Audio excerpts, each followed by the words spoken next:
Friends, will you be in prayer with me?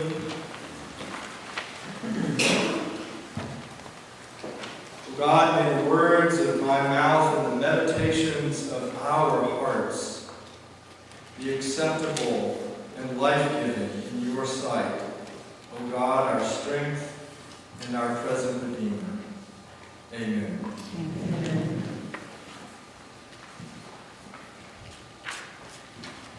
Oh, how many roads must a man walk down before you call him land? And how many seas must the white dove sail before she sleeps in the sand? Yes, how many times must the cannonballs fly before they're forever banned? The answer, my friend, is blowing in the wind. The answer is blowing in the wind. I can tell you want to sing the chorus with me. The answer, my friend, is blowing in the wind. The answer is blowing in the wind. Folk singer Bob Dylan's classic ballad, protesting the Vietnam War and the systemic racism of the 1960s, might seem an odd place to start a 25th anniversary sermon. But friends, sometimes wisdom comes in odd ways and unexpected places. Nicodemus found that out one night. He found it out in a private audience with Jesus. Nicodemus seemed to be looking for some concrete answers to spiritual questions. He seemed to be sincerely searching for meaning in his life. And so he sought out this new wisdom teacher that he'd heard about. He requested some one-on-one time with this radical Jewish rabbi who had captured the hearts and minds of many people. He wanted to see, perhaps, if this teacher was, in fact, a real deal. And, I suspect, he wanted to find something real in which to ground his own uncertain life. Sound familiar? But if Nicodemus wanted grounding, what he got from Jesus must have been rather disturbing. Jesus told Nicodemus that to go deeper into the spiritual life, one must be born from above by the Spirit. In other words, one must be open to a completely new way of perceiving reality that could only come as a gift of the Spirit. And that Spirit was like a wind that blows mysteriously through one's life without being able to discern where it came from and where it's going. And on top of all that, Jesus told Nicodemus that to be a spirit person, to be a spirit-filled person in the world, is to, in essence, become a part of the wind. Now, here at Congregational Church, we are no strangers to the ways of the wind. I was not talking about some of the hot air that does sometimes blow around this place. We're no strangers to the wind. In fact, from the very beginning of our existence, we have had to deal with the wind. John Karsten, who we recognized earlier, our eldest and only family member, reminded us in his oral history and in stories that he's told me before that when the physical structure of this building, this sanctuary in which we sit, was being constructed, we had to deal with the wind. The foundation had been laid, and the frame of the sanctuary had gone up. There are pictures out of the narthex of that, and it's really cool to see. The foundation was built, the frame of the sanctuary had gone up, and then a spring storm blew through, true story, with a microburst of wind that knocked down every single board that had been erected. Now, I'm not suggesting that the wind, in this case, was the Spirit of God. You know me well enough to know that I don't embrace for a minute an understanding of a God who uses nature to punish people. But what the power of nature did at our beginnings was an interesting reminder, as I thought about it this week, that who we are as a people of God is not dependent on having a physical structure. And that as much as we treasure, and we do, this physical, beautiful physical space, it is not, and it never will be, who we are. As the church, we are not confined or defined by the human structures that we have designed. We are people of the Spirit, called to be ready to move whenever and wherever God calls us to move. Can I have an amen? Amen. And a bit later in our history, we had to deal with another kind of wind, a contentious wind of conflict that swept through our congregation. And again, I don't believe for a minute that God brought us the crisis of conflict. That was our own making.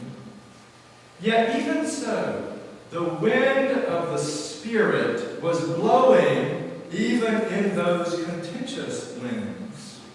And by the unmanageable, uncontainable, unpredictable movement of the Spirit blowing through this community of faith, we did, again, painfully, but no less assuredly, learn something about who we are. And we are still here, thanks be to God, to live it out. We learned how precious we are to one another. How precious we are to one another.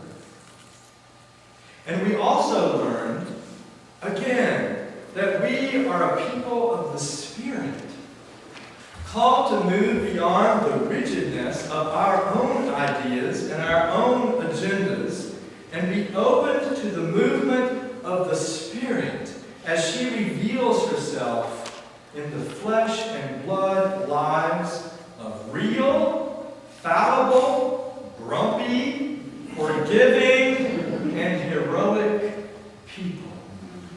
People who struggle together to embody the love and justice of God. And the wind continues to blow, doesn't it? This community of faith has never been able to stand still. Whether through, and my ragged eyes and bags are testimony to that. This community of faith has never been able to stand still. Whether through its justice work, to build a school for Muslim children in Mali, or to build a habitat home just up the road for a family in Midway Gardens, or to build a community of healing discourse as blacks and whites and Jews and Christians and Buddhists and atheists gathered in this sanctuary just last Tuesday night to remember and to learn from the painful history of racism in this country.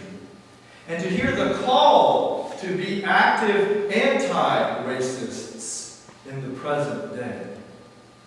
In all these ways, the winds of the Spirit have blown through us. Whether through our continuous work of compassion in feeding hungry people in this community through manna, or writing letters to our legislatures for bread for the world, or spending time every month with the residents of Manor Care. In all these ways, the winds of the Spirit are blowing.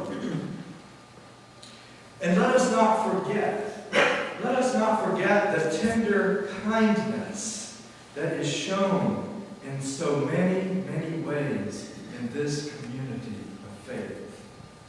Whether it is a card or a casserole when someone is sick, or a prayer shawl when one of us is in the hospital, or the phone call that I received recently from one of you about a month ago during the Supreme Court trial regarding gay civil rights, just to say, I'm thinking about you today, Pastor. How are you doing with all this?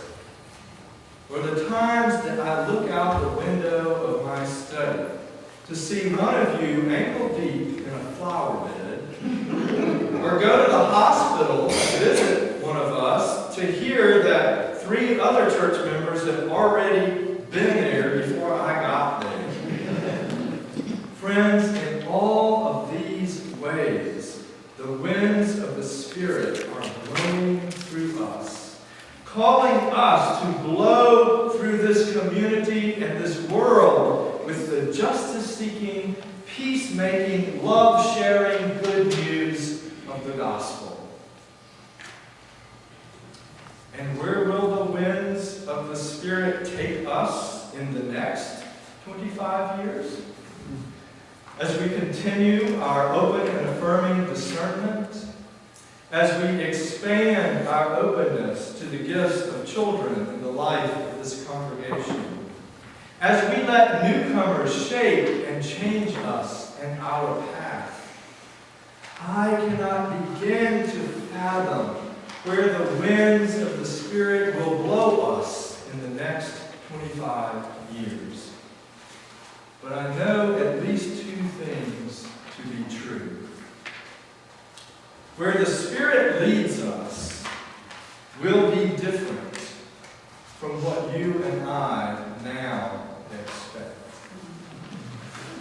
And where the Spirit leads us will be more challenging, more holy, more full of life and joy than any one of us could ever imagine on this day. Ever since Bob Dylan wrote the lyrics of his protest ballad and sang that immortal refrain, the answer, my friend, is blowing in the wind.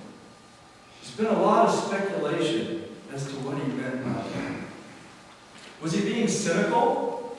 Cynical about a tumultuous society, a country in the midst of war and at war with itself even? Was he suggesting that the answer, like the wind itself, was right in front of our faces, but we were stubbornly refusing to see it? It's certainly possible to interpret the song that way. But I choose to believe, like many others, that Dylan's song was ultimately a song of great hope for the future. For like Dylan, I believe that the answer, or at least the path to a world of peace and justice, is swirling like the wind around us, beckoning us to participate, calling us to join in the movement of the Spirit around and within, between, and among us. A movement toward more justice, more peace, more wholeness, and more love. On this 25th year of our being together, let us then renew our commitment to heed the stirring of the wind around us. Let us rekindle our willingness to participate in the movement of the Spirit in us and in the world. And let us open ourselves anew to the possibility that we are one with the very wind of God. People of God, it has been a wild and wonderful ride these past 25 years. Who will we be as a congregation 25 years from now? Sing it with me. The answer, my friend, is blowing in the wind. The answer is blowing in the wind. Thanks be. Happy anniversary.